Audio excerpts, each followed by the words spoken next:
आदाब दोस्तों, आपके साथ मैं हूं आकिल रजा। अमीश देवगन को लेकर आज सुप्रीम कोर्ट में सुनवाई हुई। आपको पता होगा कि अमीश देवगन ने ख्वाजा मोइनुद्दीन चिश्ती के बारे में अपने डिबेट शो के दौरान गलत शब्दों का इस्तेमाल किया था और इसी को लेकर देश भर में काफ़ी गुस्सा था। देश के अलग अलग राज्यों में, अलग अलग शहरों में अमीश देवगन के खिलाफ शिकायत दर्ज की गई थी, एफआईआर की गई थी और सख्त कार्रवाई की मांग की गई थी।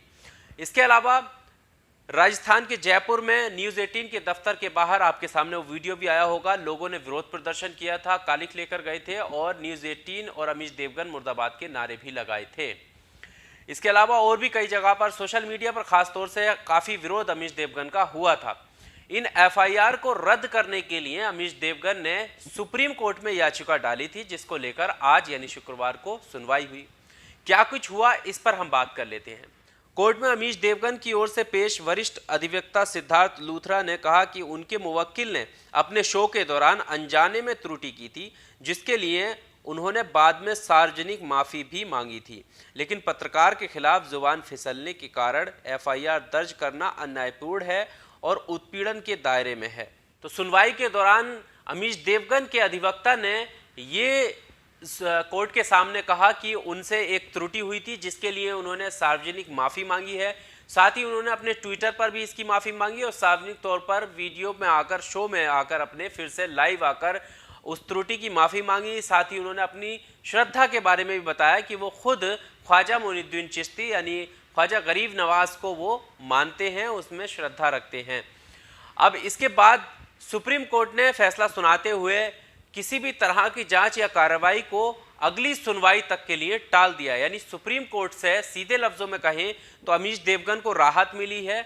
जिस तरह से जगह जगह पर एफआईआर की गई हैं, उन पर अभी कोई भी कार्रवाई नहीं की जाएगी, यानी वो एफआईआर एक्शन में नहीं ली जाएगी। सुप्रीम कोर्ट ने उन सारी एफआईआरों को, कार्रवाई को फिलहाल अगली सुनवाई तक के लिए रोक दिया है, क्योंकि अधिवक्ता जो अमीश देवगन के कोर्ट में पेश हुए थे, उनका ये भी मानना है कि कई राज्यों में अमीश देवगन के खिलाफ एफआईआर की गई है, कार्रवाई की बात की गई है। अगर अमीश देवगन को ऐसे में अलग अलग जगह पर पेश होना पड़ा तो उनके लिए काफ़ी मुश्किलें पैदा हो जाती हैं। और उसके साथ ही उन्होंने एक उदाहरण देते हुए भी कहा कि अगर ऐसा करने लगे तो हर कोई इंसान जो है वो गलती करता है, और गलती की अगर इस तरह से करने लगे तो उससे जो है उनके खिलाफ अन्यायपूर्ण होगा और ऐसा नहीं करना चाहिए। इसको ध्यान में रखते हुए सुप्रीम कोर्ट ने फैसला सुनाया है।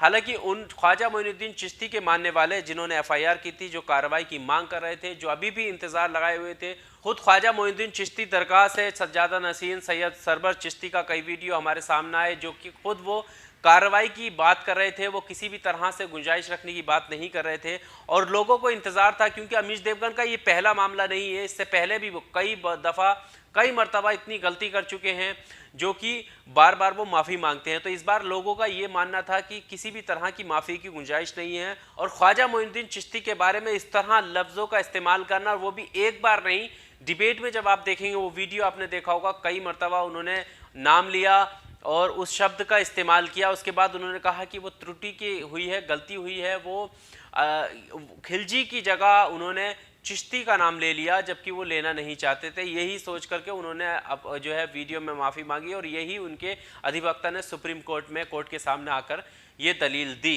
जिसको लेकर कोर्ट ने सुनवाई की है। आपको क्या लगता है इस फैसले को लेकर? कमेंट बॉक्स में आप अपनी राय ज़रूर दीजिएगा। आगे क्या कुछ होने वाला है, जैसे ही कोई अपडेट इस मामले को लेकर आएगी, हम आपके सामने फिर हाजिर होंगे और आपको बताएंगे कि क्या कुछ चल रहा है। इस वीडियो को लाइक कीजिए और चैनल को सब्सक्राइब कीजिए। शुक्रिया।